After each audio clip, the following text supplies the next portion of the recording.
Praise the lord. ప్రభువైన యేసుక్రీస్తు నామములో ప్రతి ఉదయం దేవునితో సమయం అనేటువంటి కార్యక్రమానికి మిమ్మల్ని ప్రేమపూర్వకంగా స్వాగతిస్తున్నాను. ప్రియ దేవుని బిడ్డలారా, యేసుక్రీస్తు నామములో మీ అందరికీ నా హృదయపూర్వకమైన వందనాలు తెలియజేస్తున్నాను.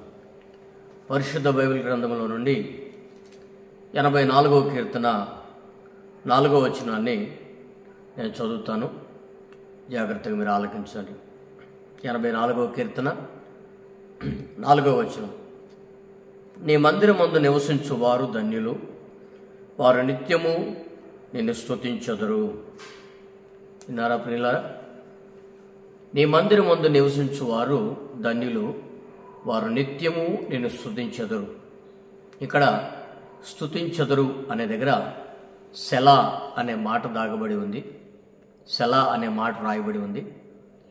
సెలా అనేటువంటి మాటకు అర్థం ఏంటంటే ఆగి ఆలోచించి ముందుకు సాగుము అని దాని యొక్క అర్థం.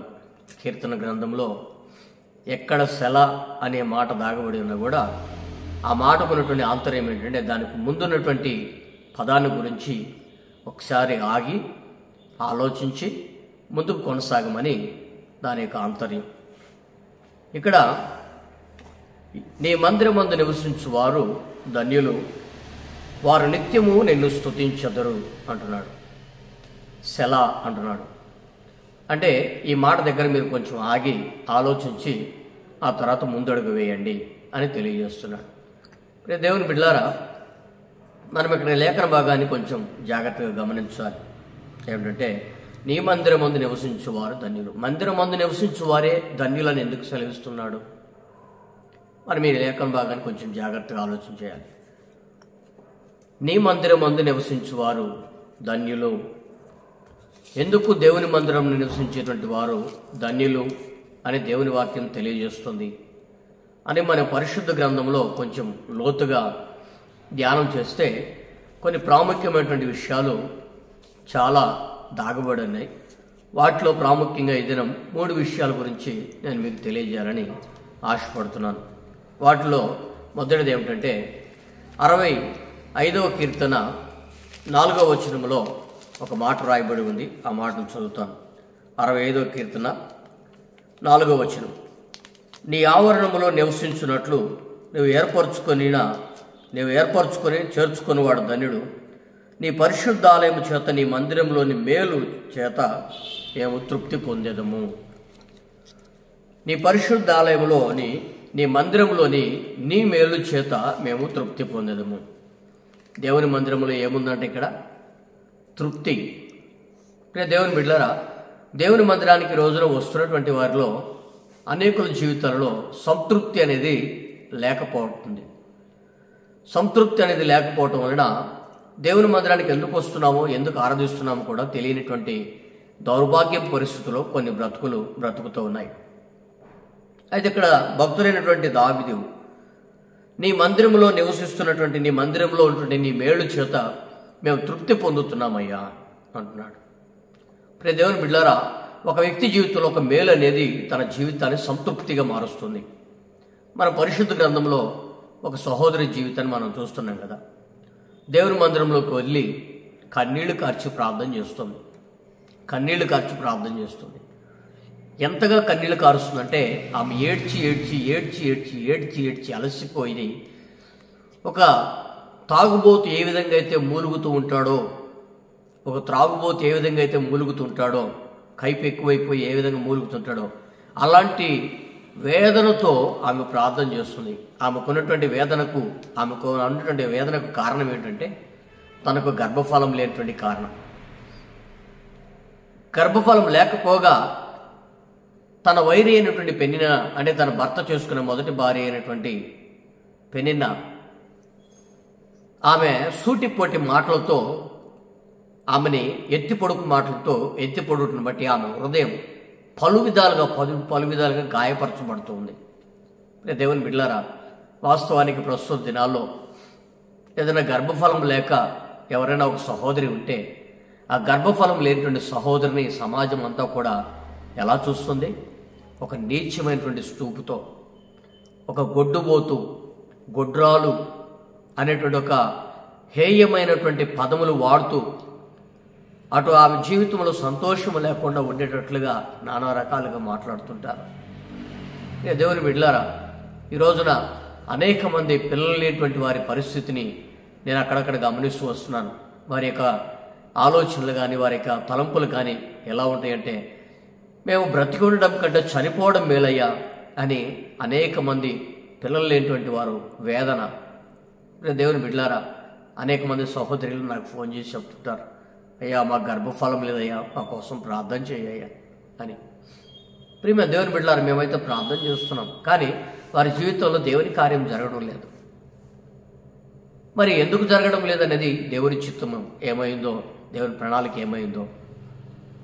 అలాంటి స్థితిలో ఈ హన్నా అనేటువంటి సహోదరి కూడా ఎంతో వేదనతో పరిశుద్ధ బైబిల్ గ్రంథంలో రాయబడింది, తన వైర్యకు పెనిన్న సూటిపోటి మాటలతో ఎత్తిపుడోటు వలన.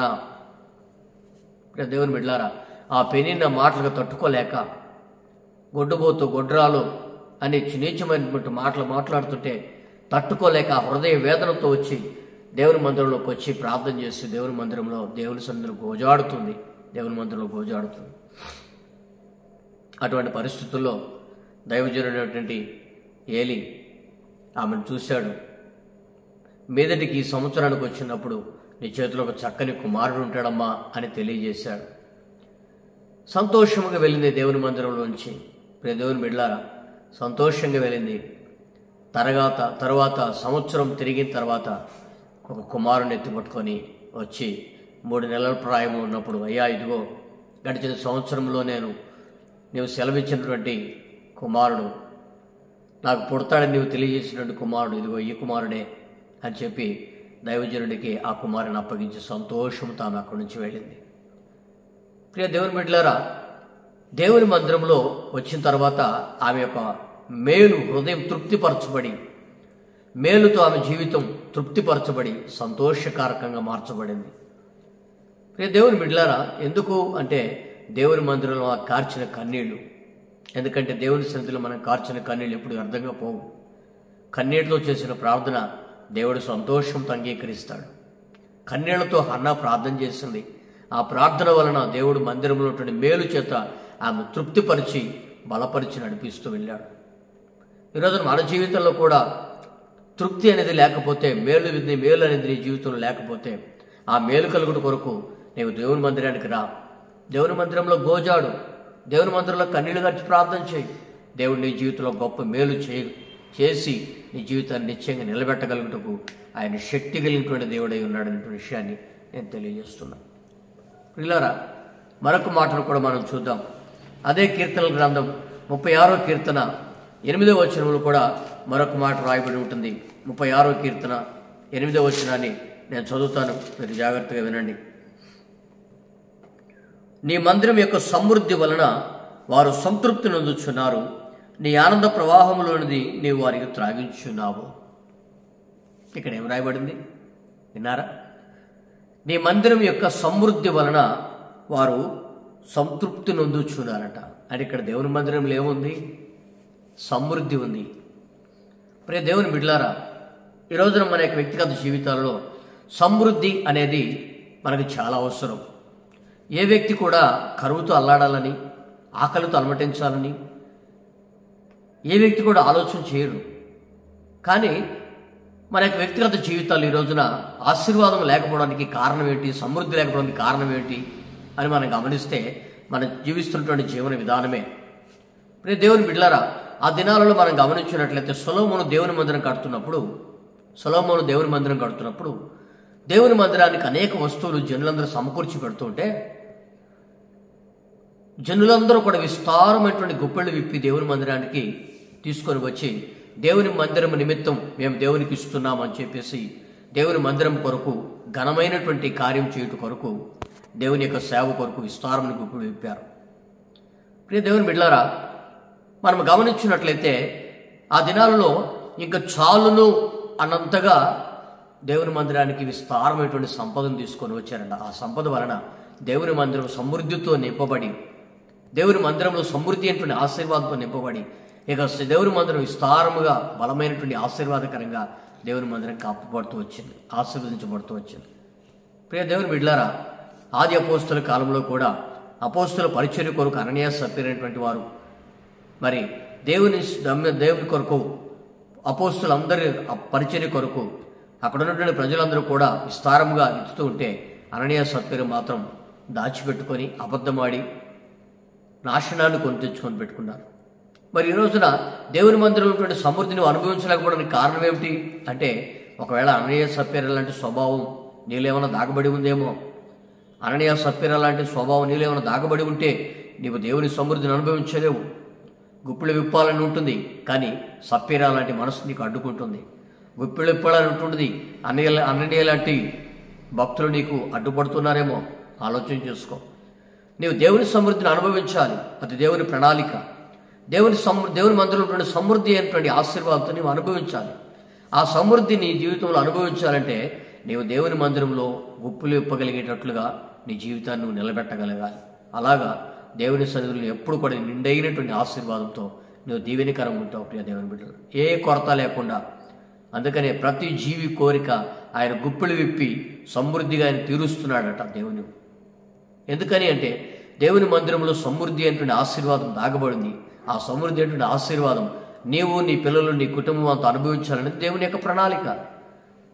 ఆ ప్రణాళికను నువ్వేం చేస్తున్నావు? నీ చేతులారా నువ్వే దూరం చేసుకుంటున్నావు. దానికి కారణం ఏంటి అంటే, నీవు దేవుని సన్నిధిలో సమృద్ధి అయినటువంటి విత్తనం విత్తలేకపోతున్నావు. సమృద్ధి అయినటువంటి విత్తనం విత్తి సమృద్ధి అయినటువంటి పంటను కోయలేకపోతున్నావు. దేవుని వాక్యం సెలవిస్తుంది, నువ్వు ఏది విత్తుతావో అదే కోసుకుంటావు అని. కొంచెముగా విత్తువాడు కొంచెంగా కోసుకుంటాడు, సమృద్ధిగా విత్తువాడు సమృద్ధిగా పంట కోసుకుంటాడు. మరి నీవు ఏ పరిస్థితుల్లో ఉన్నావు? సమృద్ధిగా ఉన్నటువంటి విత్తనం సమృద్ధిగా విత్తేటువంటి స్థితిలో ఉంటే నీవు సమృద్ధి అయినటువంటి ఆశీర్వాదం నువ్వు అనుభవిస్తావు. కొంచెంగా విత్తితే కొంచెమే కోసుకునే స్థితిలో ఉంటావు. కాబట్టి ఆలోచన చేసుకో.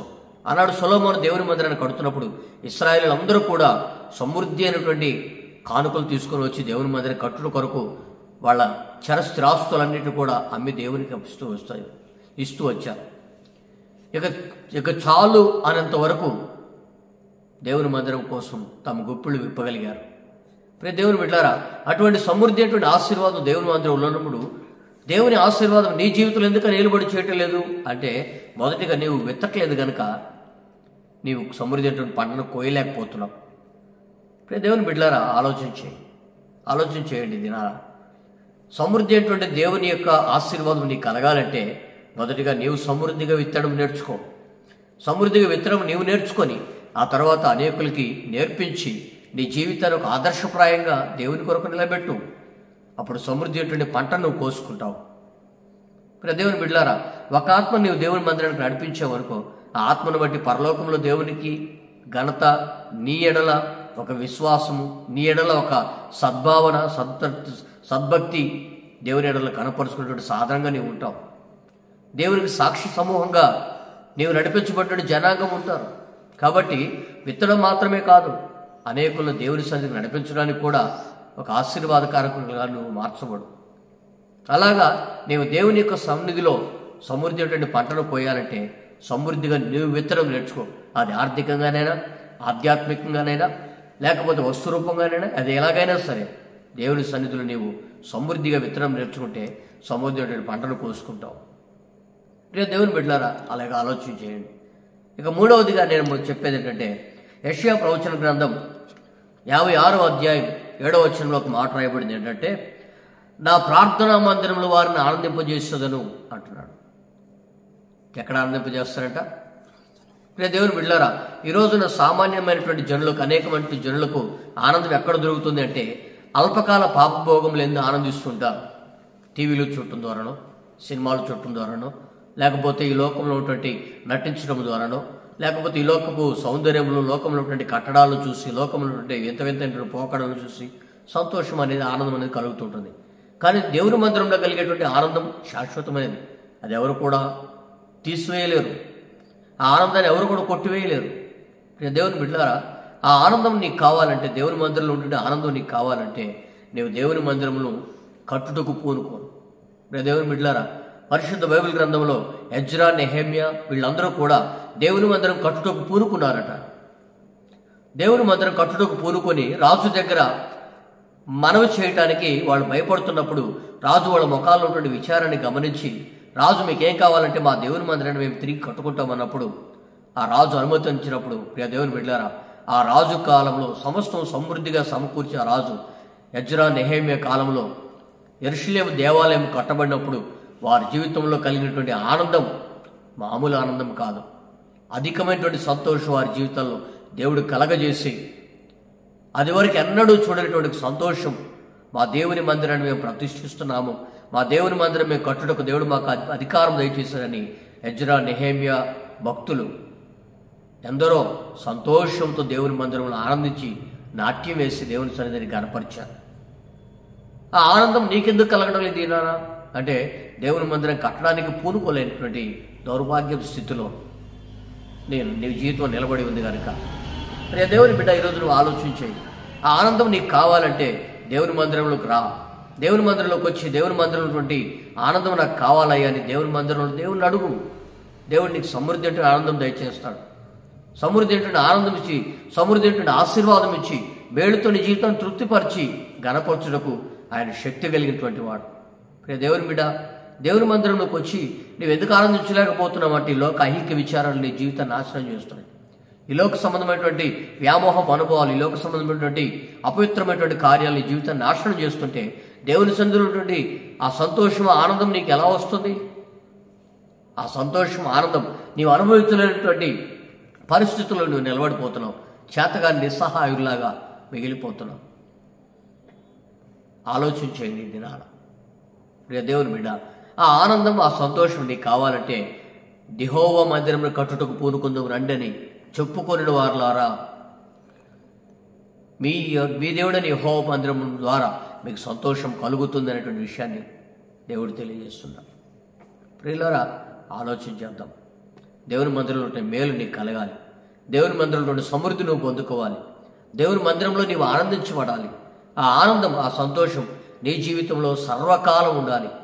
కాబట్టి నా ప్రార్థన మందిరంలో నివసించేవారు ధన్యులు, నీ మందిరం మందు నివసించేవారు ధన్యులు అని దేవుడు ఎందుకు సెలవిస్తున్నాడంటే, దేవుని మందిరంలో మొదటిగా ఏముందని? మేలుంది, రెండవదిగా సమృద్ధి ఉంది, మూడవదిగా ఆనందం ఉంది. ఈ మూడు ఆశీర్వాదాలు నీ జీవితంలో కలగాలంటే నీవు దేవుని మందిరంలో నివసించి దేవుని ద్వారా వచ్చేటువంటి యొక్క ఆశీర్వాదాలన్నీ నీవు అనుభవించాలనేది దేవుని యొక్క ఆశ, ఆకాంక్ష ఉన్నది. కాబట్టి ఆ కృపతో దేవుడి నిన్ను, నీ కుటుంబాన్ని నడిపించి బలపరచునుగాక. ఆ కృప దేవుడికి అనుగ్రహించునుగాక. ప్రార్థన చేసుకుందామా? మహాపరిశుద్ధుడా, కృపగల దేవానికి వందనాలు ప్రభా.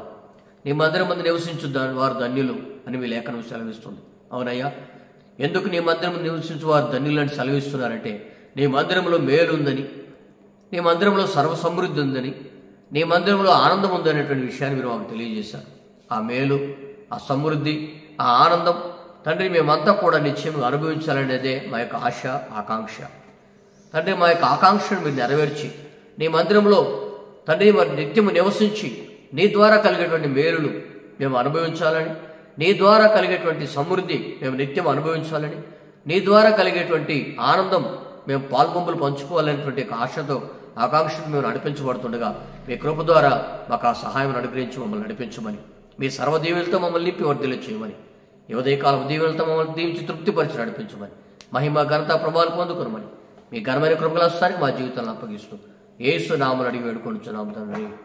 ఆమేన్. మంచిది ప్రియులారా, మీ అందరికీ నా హృదయపూర్వక వందనాలు. మరి లేఖన భాగాన్ని మీరు వినండి, అనేకులకు షేర్ చేయండి, తద్వారా మా పరిచయం ప్రోత్సహించండి.